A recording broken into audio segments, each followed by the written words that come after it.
Moltes gràcies per haver-me convidat. És un goig poder compartir això de forma àmplia. El barraquisme, els barracons i l'infrahabitatge en general forma part una mica de la investigació que vaig fent, últimament més al món rural que a l'urbà, i aleshores parlarem una mica del barraquisme en general com a fenomen d'habitatge, però després anirem entrant també a exemples d'aquí de Sant Adrià. Jo, a part d'historiadora, soc arqueòloga i aleshores tenim una mirada molt més material i molt més de llarga durada en la història. Ens fixem no només què va passar en aquella desena d'anys, sinó què vol dir per la humanitat que hi hagi barraques al costat d'una ciutat i de grans urbs. Aleshores, algunes de les qüestions que aporta la reflexió sobre el barraquisme en general és a pensar nocions que donem per bàsiques com són la domesticitat, com és l'habitatge, a on posem el límit del que és un habitatge i el que no ho és, nocions de comunitat i de com es construeixen les comunitats i amb quines agències, és a dir, qui constitueix aquestes comunitats. Què vol dir llar, que no és ben bé el mateix que un habitatge i que no és ben bé el mateix que una casa tampoc.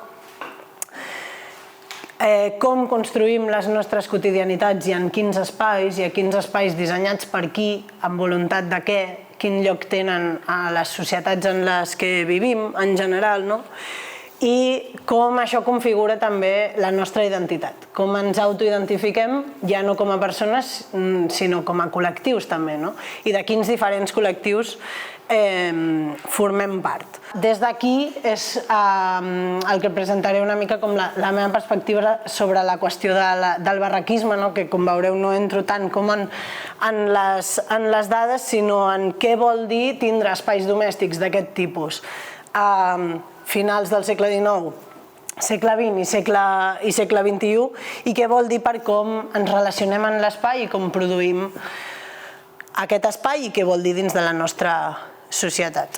El barraquisme contemporani és un fenomen sobretot del segle XX i també del XXI.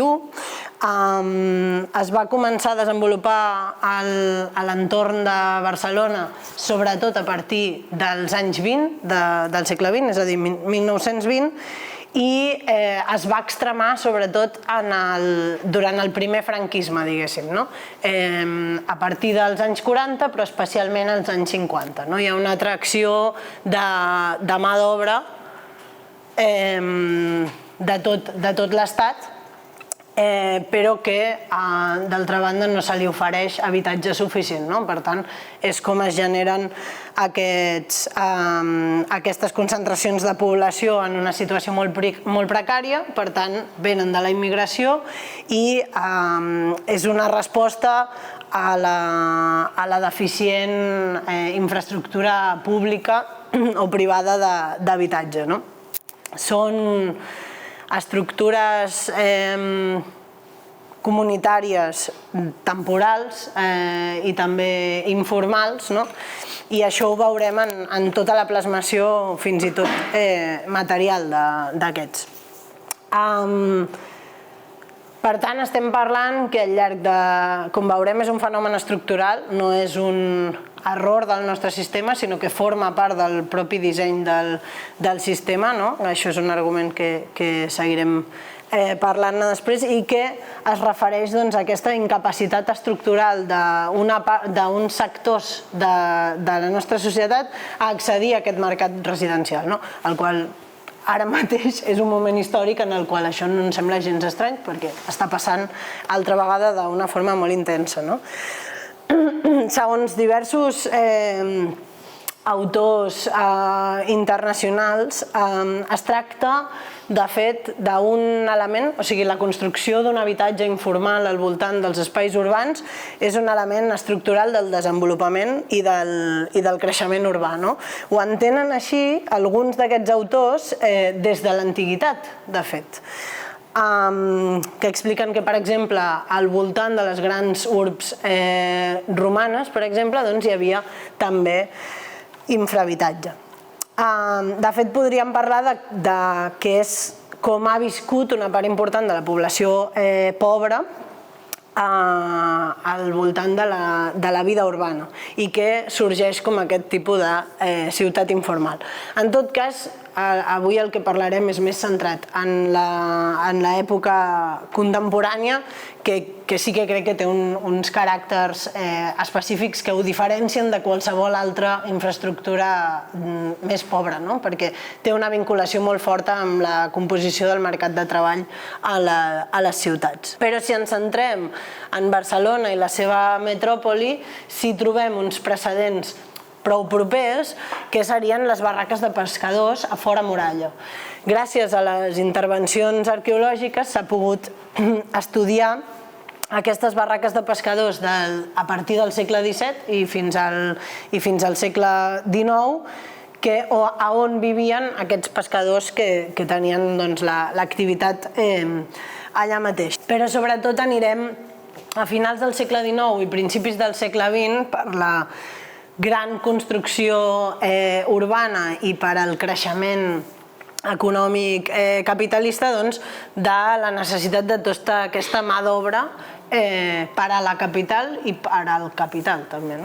Aquesta, per exemple, és una fotografia de les barraques de la Pedrera de Montjuïc de finals del segle XIX, que comença a treure aquesta mà d'obra i a la que no li dona una solució habitacional. I això a partir d'aquell moment anirà en increment. Als anys 20 del segle XX ja serà molt intens, però en el franquisme és quan viurà un boom molt important. Està absolutament associat a les diferents onades de creixement de la ciutat i ho veiem vinculat a l'Exposició Universal del 1888. Hi ha una gran demanda de mà d'obra a la qual no se li ofereix habitatge i tenim aquest primer gran creixement. I després, amb l'Exposició Internacional del 1929, torna a passar el mateix i els moviments d'aquesta població després tindran a veure amb les grans onades del que després se li ha anomenat la marca Barcelona, però que també li podríem dir el desenvolupament econòmic capitalista de cada fase. Amb la Setmana Naval de Barcelona, de cop el franquisme decideix que les barraques del Somorrostro fan nosa a la imatge de Barcelona que vol vendre, per tant, enderroquen totes les barraques del Somorrostro perquè hi puguin fer l'arribada d'aquesta demostració naval a l'any 66. Però després amb les Olimpíades passa similar.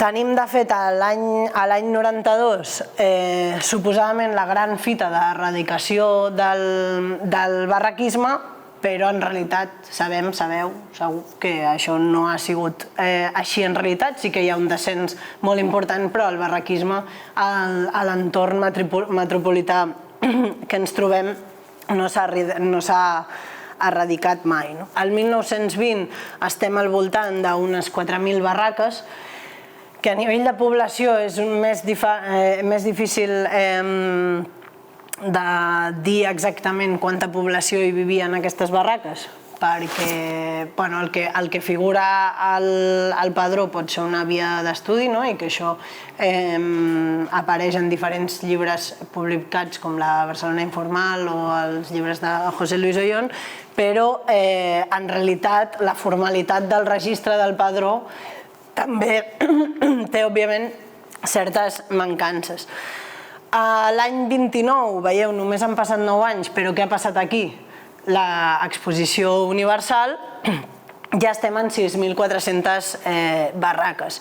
I vora els anys 50-60 veieu com es explosiona absolutament, arribant a un 7% de la població, en aquest cas són dades de la ciutat de Barcelona, un 7% de la població està vivint en barraques.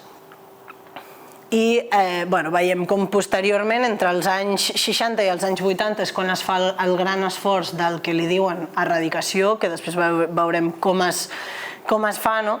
I el 92 aquesta gran fita. Per què està passant als anys 50-60 aquest gran augment? Doncs es dona especialment per la migració de zones camperoles empobrides d'Espanya i té una vinculació molt important que de fet encara requereix d'un estudi més rigorós de la marginació econòmica del vencido del règim. Totes aquelles persones vinculades a idees republicanes d'esquerres, a part de ser represaliades, físicament represaliades i assassinades, les seves famílies van ser condemnades a la misèria. Una part important de la migració que està arribant de diferents llocs d'Espanya, d'Almeria, de Múrcia, d'Aragó, d'Extremadura, tenen a veure amb aquesta marginació. El que, de fet, té molta lògica quan pensem després en com s'està organitzant aquesta població als anys 60-70 a nivell polític. Entrant a l'anàlisi d'aquestes barraques, he volgut dividir-ho en tres aspectes que parlarem. Per una banda, la localització d'aquests espais. Per altra banda, l'especialitat, o sigui, com construeixen el propi espai, tant de barri com de barraca, i la materialitat, de què estan fets i què ens vol dir això. Com us deia, és una mirada molt arqueològica. Si anem a la localització, el que ens n'adonem és que són espais que li diuen intersticials, però vol dir en espais marginats de la planificació urbana, espais que o bé s'han deixat de banda i no es planifiquen o bé encara no s'han planificat. En aquells buits entre el tren i les primeres urbanitzacions, a les illes que l'Eixample no ha acabat de construir. És, de fet, un espai que no existeix a la concepció urbana, i això significa moltes coses de després com la societat es relaciona amb la societat barraquista. Són espais entre espais que no existeixen, que no veiem i que no podem conceptualitzar. Com, per exemple, el Somorrostro, entre la indústria i la platja, és allà on troben espai uns centenars de persones per establir-hi les seves barraques, o, per exemple, les barraques de Montjuïc, potser les més conegudes, que si bé avui en dia és un espai molt cotitzat, diguéssim, a Montjuïc, la muntanya de Montjuïc, és un espai ple de parcs, etc., en aquell moment era un espai marginal a la vora de la ciutat. Més enllà d'alguns estadis no hi havia major planificació. Com veurem, la dinàmica al llarg de tot aquest segle és d'anar expulsant els barraquistes d'aquests espais. Els espais aquests que dèiem intersticials no eren un espai fins que de cop se li veu una voluntat de rèdit econòmic. Per tant, ara aquests barraquistes molesten d'aquí, se'ls mouen a un altre lloc i, de fet, hi ha moltes experiències de famílies de barraquistes que es van movent d'un entorn de barraques a un altre. El Camp de la Bota, justament, serà un d'aquests barris de barraques que anirà acollint població barraquista d'altres zones de Barcelona, per exemple. Després tenim la Perona, per exemple, que també és un dels barris de barraques que va durar més temps i que, com veieu, estava situat entre la via del tren i la zona ja urbanitzada. I després entrem al Camp de la Bota. Però, com veieu, en realitat aquest barraquisme no és només un marge, sinó que, com han dit alguns autors, és una avançadilla del creixement urbà. És un creixement urbà informal que portarà a un creixement urbà més formal. Sembla que ho coneixeu aquí, segurament més que jo, però el Camp de la Bota estava situat en aquesta zona. Això és un plànol de Sant Adrià de l'any 63, com veiem, a un marge també d'aquesta ordenació urbana. De fet, la barriada de Pequín i el Camp de la Bota són dos barris de barraques germans, diguéssim, no? La barriada de Pequín és una de les més antigues que hi ha, que comença amb els pescadors, de fet. El 1870 aquest barri ja es documenta, i el Camp de la Bota, en aquell moment, abans de convertir-se en un barri barraquista, és un sorral al costat de la platja, on el 1858 s'hi fa una petita fortificació militar, el castell de les Quatre Torres, que fins a la guerra tampoc va tindre un gran ús. Durant la guerra s'utilitza com a lloc de tir, de pràctiques de tir per als soldats, i, com sabreu també, a partir de l'any 39 és tristament conegut per ser una de les zones d'afusellament més importants del nostre territori. Entre el 39 i el 52 es van afusellar, sobretot en el parapet, després ho veurem, vora 1.700 persones. Però a aquesta memòria, que potser està més treballada, s'hi suma la memòria barraquista, que parteix d'un procés similar, que no és una repressió violenta, física, a través de la mort, però que és una repressió econòmica i a través de les condicions de vida. I és que es dona el fet, a més, que la gent que vivia al Camp de la Bota vivia al costat d'aquest espai dels afusellaments. O sigui, que sentien perfectament tot el que passava. Aquí veiem el castell de les Quatre Torres i aquests dos barris que comentàvem seguits de l'altre. I entre la indústria i la platja, veieu, una zona molt aïllada. I aquesta em sembla una imatge bastant que condensa el que dèiem d'aquests espais intersticials com una mica en tierra de nadie, estenent la roba al costat de la via del tren.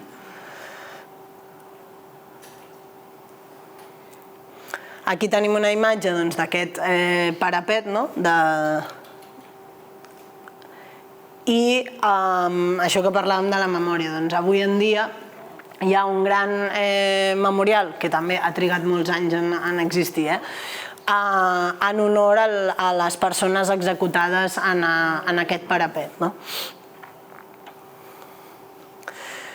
I per veure una mica en general l'àrea metropolitana de Barcelona, aquí he recollit una mica els espais principals de barraquisme que va haver al llarg del segle XX. Com veieu, quan parlem d'espai marginal o perifèric, no només en volem dir al voltant, sinó que en tots aquells espais, per exemple aquí, en aquests espais i en aquests espais el que estem parlant és que l'Eixample no està plenament desenvolupada encara i en aquests buits és on hi viuen les persones barraquistes fins que seran successivament desplaçades. Passem ara a entendre l'especialitat, l'espai a nivell de barri i a nivell de barraques. A nivell de barri què veiem? Doncs que òbviament no són uns barris que hagi dissenyat algú, que hagi dissenyat un urbanista o un arquitecte, sinó que són d'ordenació orgànica, de creixement orgànic se li diu.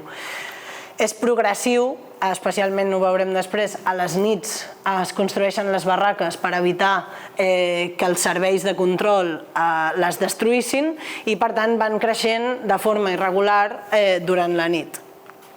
Són d'autoconstrucció i veiem aquí, per exemple, una imatge de la construcció d'una d'aquestes barraques. Els materials són molt diversos i la diversitat de barraques és infinita, tanta com de mans que les feien. I aquí podem veure que, de fet, el Camp de la Bota seria de les coses més ordenades que hi ha, també perquè hi ha una fase en la qual el propi Ajuntament construeix unes quantes barraques i per tant pot ser que això quedi aquí recollit, però aquí veiem una mica en això que el propi plànol li diu la zona del parapeto, una mica com estava configurat aquest barri. Però no penseu que feien aquest plànol per veure com funcionava i intentar comptar els serveis i així, sinó perquè la pròpia documentació del fenomen barraquista és la seva condemna i la seva repressió. O sigui, tota aquesta documentació serveix per veure quines barraques noves s'han construït i, per tant, poder eliminar-les. Un procés que veurem clarament després. Una vista del mateix espai. Al Camp de la Bota, en aquest moment, vora els anys 60, hi havia unes 350 barraques. Juntament amb la barriada de Pequín, feien 3.415 habitants en unes 667 barraques. I si poguéssim fer una anàlisi aprofundit d'aquestes barraques, i sobretot si ens en quedessin restes molt més, podríem veure també com l'estratificació i l'ordenació en funció de l'origen i del temps d'arribada. Hi ha dinàmiques comunitàries de solidaritat a l'arribada que feien que, per exemple, alguns carrers es desenvolupessin molt similars a llocs d'origen, per exemple. I passem a la barraca.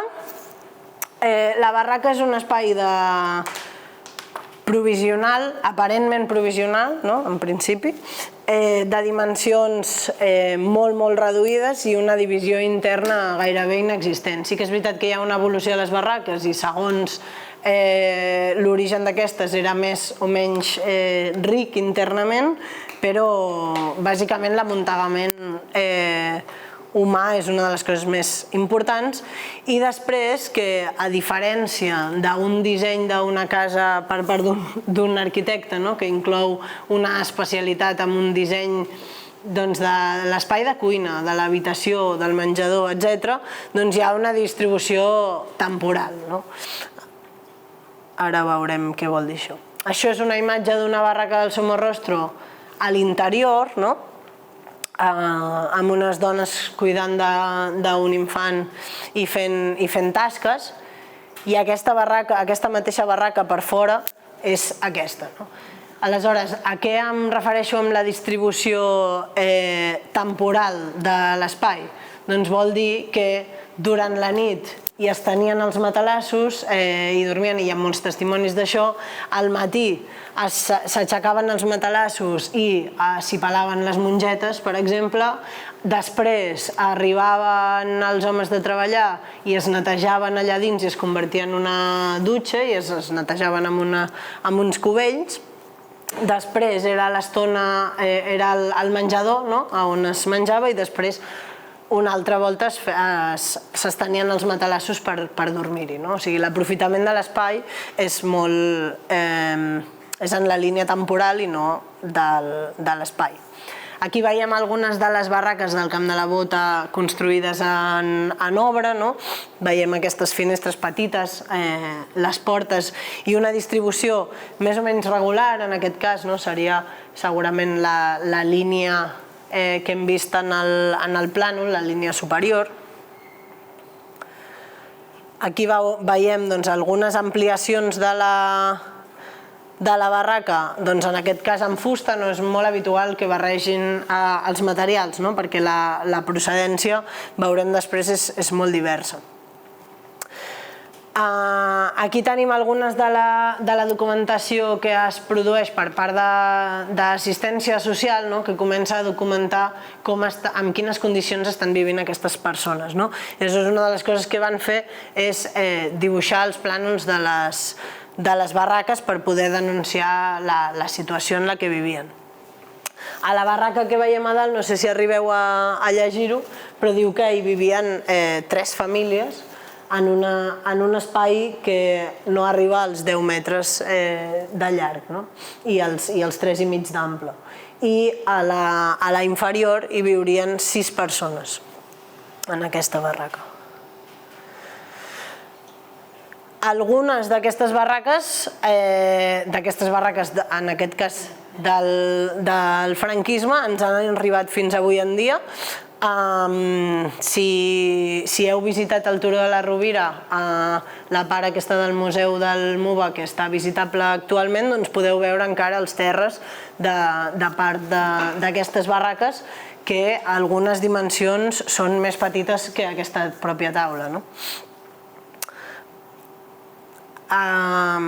De fet, tenim l'honor que s'hi va fer la primera intervenció arqueològica a una barraca de tot Espanya, va ser al Turó de la Rovira, i és la primera que tenim documentació de com era, i de la runa i de tots els objectes que s'hi va poder trobar. Però també ho veiem tota l'estona al nostre voltant, en determinades zones on, si m'ho permeteu, són barraques venides a mas, una mica, que es van anar construint amb el temps, que la família les va anar millorant fins a esdevenir cases, però que la seva pròpia materialitat ens està explicant la seva història. La barreja dels materials constructius a què ens està avisant d'aquest origen barraquista.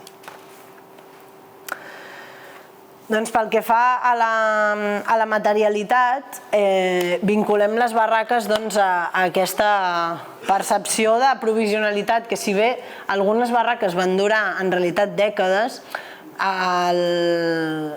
la voluntat de la gent que va aixecar aquestes barraques tampoc era de viure-hi allà per sempre, és una solució aparentment temporal que després en molts casos va durar molts anys i que es va anar, com hem vist, millorant les cases. Eren molt fràgils, aleshores davant de qualsevol inclemència del temps es feien malbé i per tant s'havien de reconstruir, i molt fràgils també a una altra cosa que no eren les inclemències climàtiques, sinó que eren les inclemències institucionals, podríem dir. Estaven fetes de qualsevol material realment que es pogués recuperar, en alguns casos els compraven, en alguns casos els recuperaven d'espais abandonats, i on en general no hi va haver serveis bàsics en la majoria d'aquests espais. Aquí podem veure, per exemple, a la Perona, alguns d'aquests corrals fets amb canyes, per exemple. Aquí veiem una imatge del Camp de la Bota, on es veu també una mescla molt important dels materials, de xapa, de fusta, d'uralita, quan la trobaven.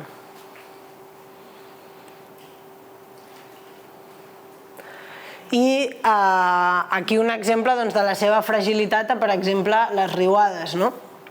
Va haver dues riuades importants que van destruir diverses barraques, una al 58 i una al 62, dels quals l'Ajuntament se'n fa ressò, i en una d'elles documenta que hi ha 6 famílies que s'han quedat sense casa, a les que envien a un altre lloc. Per tant, un caràcter mutable, és a dir, que canvia molt, un caràcter fràgil i insegur, també. Per exemple, aquí podem veure una d'aquestes coses que us he anat fent notar, que és que les barraques patien una persecució institucional important, per aquest motiu s'havien de construir a la nit, que si aconseguien posar-li sostre durant el dia, potser mantindrien la barraca, però seguidament hi ha inspeccions per part de la policia o de tècnics de l'Ajuntament que van a inspeccionar les barraques a veure si n'hi ha algunes il·legals o noves. I davant d'aquesta possibilitat, com veieu, se procede a la demolició d'aquestes barraques, amb el que suposava això per les famílies, que moltes vegades s'amuntegaven amb altres famílies fins que podien reconstruir-se la barraca o trobar-ne una altra. I Una altra de les tasques que tenia l'administració no era només de controlar-les, sinó que executar la seva demolició. El Servicio de Erradicación de les Chabolas el que feia era enviar els que van ser popularment coneguts com els picos. Suposo que tothom s'imagina el per què, no? Ho veiem en aquesta fotografia, que destruïa les barraques que considerava que no complien amb la normativa. I aquesta és una fotografia del camp de la Bota.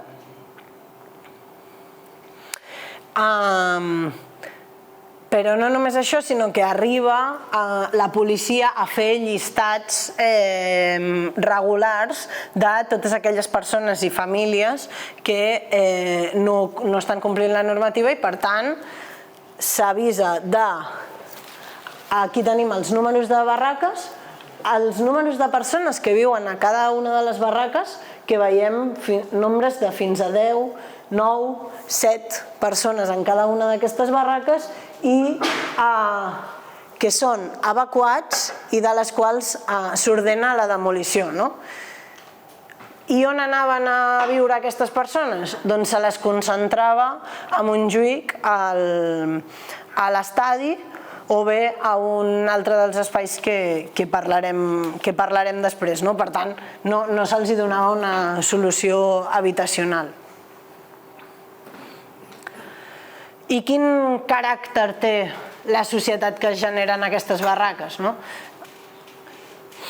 Doncs, per una banda, a nivell d'identitat, és interessant com en algunes zones, degut al fenomen de l'autoconstrucció, moltes famílies construeixen la barraca d'una forma estètica similar als seus llocs d'origen. I aleshores, per aquest motiu, hi havia algunes barraques, per exemple, al Carmel hi havia carrers sencers de barraques que s'assimilaven a l'estètica d'Almeria. I, per exemple, hi plantaven les flors del seu lloc d'origen. D'aquesta manera, intentaven reproduir aquest espai de comunitat i d'identitat al voltant d'aquest espai. També una cosa que no he comentat és que el creixement d'aquestes barraques té molt a veure amb les xarxes de solidaritat d'aquestes persones que, una vegada estan establertes, acullen a familiars però també a veïns i ajuden durant la nit a construir la següent barraca. Aleshores va creixent en funció d'aquesta solidaritat. Pel que fa a la migració al camp de la Bota, per exemple, hi podem veure això, una procedència als anys 60 important de Màlaga, de Sevilla, de Jaén, de Córdoba, de Granada, Almeria, Huelva, Cádiz, Melilla, Ceuta i fins i tot el Marroc. I algunes mostres d'aquesta identitat, a part del que estava comentant de l'encalat i de les flors, podia ser també amb símbols determinats. Hi ha tota una qüestió molt complexa també al voltant de les barraques pel que fa a les nocions de moralitat i de respectabilitat. Un dels elements que més s'utilitzava per atacar els barraquistes, i després en veurem un exemple, era que tacaven la imatge de la ciutat i que eren espais com volgudament bruts i volgudament antigènics, quan són les condicions materials les que no estan facilitant això i és la institució la que no està facilitant aquesta qüestió. I, per tant, hi ha uns intents molt forts per part de les comunitats de construir aquestes altres nocions de moralitat i de respectabilitat. Aquí veiem una imatge de les dones a la font del Carmel o de la bugada al camp de la Bota, o de com es transportava l'aigua al camp de la Bota. Pel que fa a la higiene, els homes que treballaven en fàbriques, per exemple, tractaven d'anar als banys públics per ja solventar la qüestió de la higiene, però dones i nens havien de rentar-se moltes vegades a dins de les pròpies barraques, com deia abans.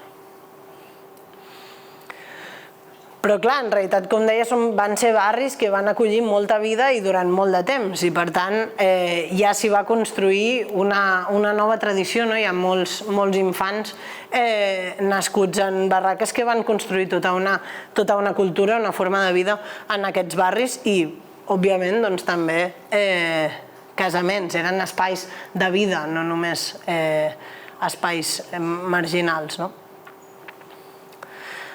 Es tracta, de fet, de comunitats molt fortes que bé pels seus orígens comunitaris, bé pels seus orígens de repressió comuna també franquista, bé per la situació conjunta en la que es trobaven, diríem que hi havia unes comunitats més fortes que potser en altres llocs de l'àrea metropolitana, i que de fet això va portar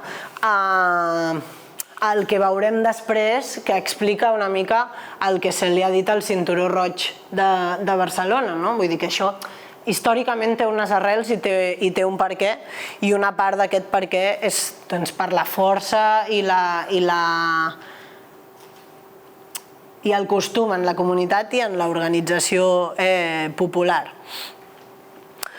De forma autoorganitzada, per exemple, aquestes comunitats van fer escoles, van fer tallers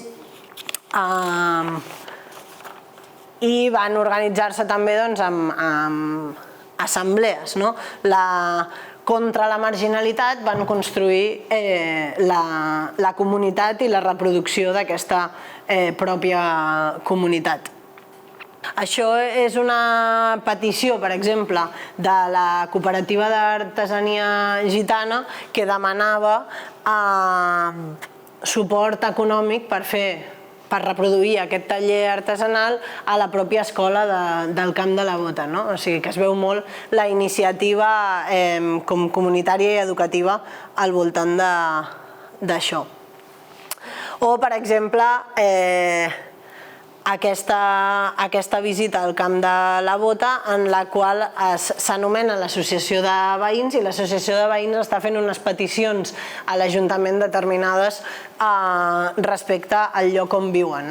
I, com sabeu, a partir dels anys 60, sobretot als anys 70, és la gran dècada de les associacions de veïns, que és la gran organització popular d'aquella època que va suposar a nivell polític moltíssim, va articular políticament la societat i que va arribar en molts casos també a una forta demanda, organització social i lluita veïnal per als pisos. Però davant d'aquesta comunitat hi havia tota aquesta part de la discriminació i del discurs sobre l'altre.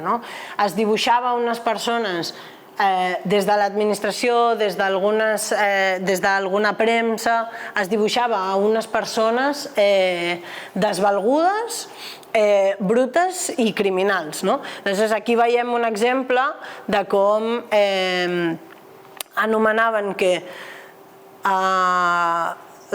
parlaven de l'erradicació del barraquisme com una cosa positiva per la ciutat, perquè deia en un plazo muy próximo veremos alzarse junto a la riente ciudad hermosa, próspera y rica, otra ciudad deforme del dolor y la miseria, circundándolo en estrecho abrazo, machacándola y contagiándola con la promiscuidad obligada de su convivencia y con la muestra constante de una responsabilidad de la que no han de poder absolverla excusas ni subterfugios. Aquests eren els arguments en pro de l'erradicació, davant dels quals totes aquestes associacions de veïns i aquesta comunitat construïa una altra visió des de dins. Però són aquests discursos els que permeten també que existeixin tota aquesta sèrie d'institucions de repressió social com com hem vist amb els picos, però com representa també el Palacio de las Misiones. Era un centre, li deien Centro de Clasificació d'Indigentes, però bàsicament també era un espai on barraquistes que eren desallotjats de les seves barraques s'enviaven aquí. I de fet, si fem un paral·lelisme a la situació actual, tots aquests discursos de l'altre, tots aquests discursos de l'odi són el que permeten que existeixin aquestes institucions. I el Palacio de las Misiones és un tristíssim precedent dels actuals centres d'internament d'estrangers. El que passa és que els subjectes, les persones que s'hi troben preses sense cap delicte, han canviat, l'origen és un altre i estan menys integrades en la societat com no ho estaven en aquell moment. Avui en dia la migració i el barraquisme dels anys 50 gaudeix d'una legitimitat social que la migració actual encara no té. Per tant, com sempre, la història ens ha de recordar les alertes sobre el propi present i aquí, per exemple, en tenim una de molt clara que si bé que gairebé el nom que tenia no pot ser més similar al nom que té actualment. I també al voltant hi havia tota la qüestió de l'assistència social, que hi ha molt debat i jo no m'hi ficaré perquè jo no vaig viure en aquestes barraques respecte a l'assistència social. Hi ha una part important de les comunitats que parlen de les organitzacions religioses que intervenien en aquestes barraques d'una forma molt positiva, que tractaven de, mitjançant escoles, centres socials, etc., ajudar a aquestes comunitats, però també hi ha moltes comunitats que ho van viure de forma negativa, perquè també els valors amb els quals s'ensenyaven no eren neutres. Per tant, ho deixo com a element també per debatre. Aquí, per exemple, veiem una escola bressol, Los Ángeles, que era del Camp de la Bota. I com es dona aquest procés d'erradicació del barraquisme? Doncs es construeix tot aquest discurs per al qual és una vergonya que existeixin aquestes barraques. Aquí veiem una vinyeta humorística respecte a aquesta qüestió que diu «Se traspassa razón la miseria». I el procés de destrucció, d'erradicació d'aquests contextos barraquistes va tindre de la mà la construcció de nous polígons d'habitatge al voltant de la ciutat. Aquí veiem un exemple d'alguns d'aquests polígons d'habitatges, com per exemple Bellvitge, Cornellà, Sant Martí, d'altres, i veurem la mina també. Aquests sí van constituir el que en aquell moment era la perifèria, es van construir tots al voltant de la perifèria entre els anys 50 i els anys 70 sobretot.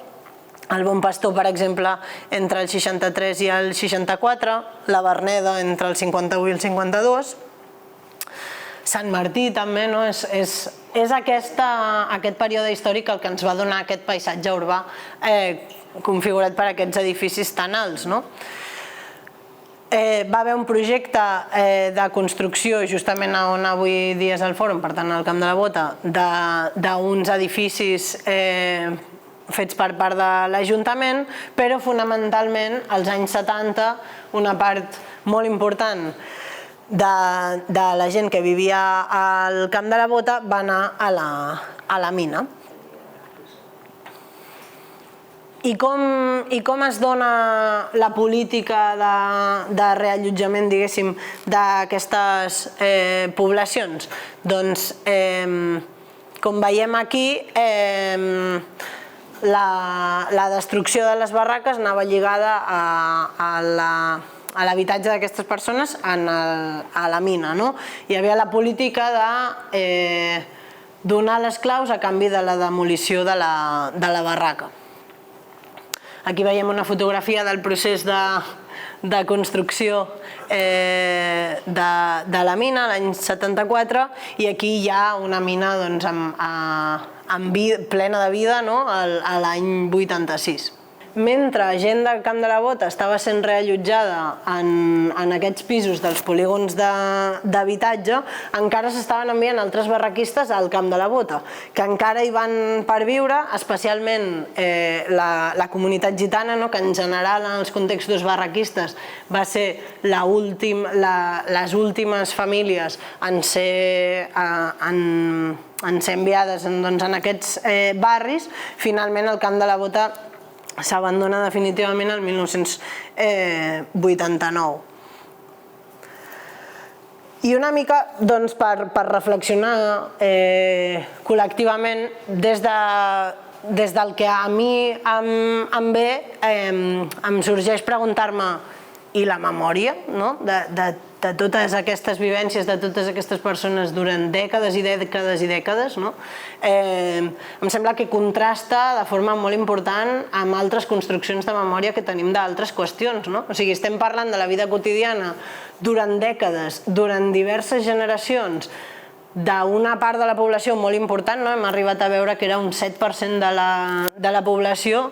Doncs on està aquesta memòria i com la plasmem i com la treballem col·lectivament. Sí que és veritat que, per exemple, a Montjuïc hi ha diverses plaques de memòria, alguna que altra placa al Poble Sec, per exemple, o aquesta placa del Camp de la Bota fet per la Comissió Ciutadana per la Memòria de les Barraques, feta el 2013, el qual és bastant notori de cara al que estem parlant.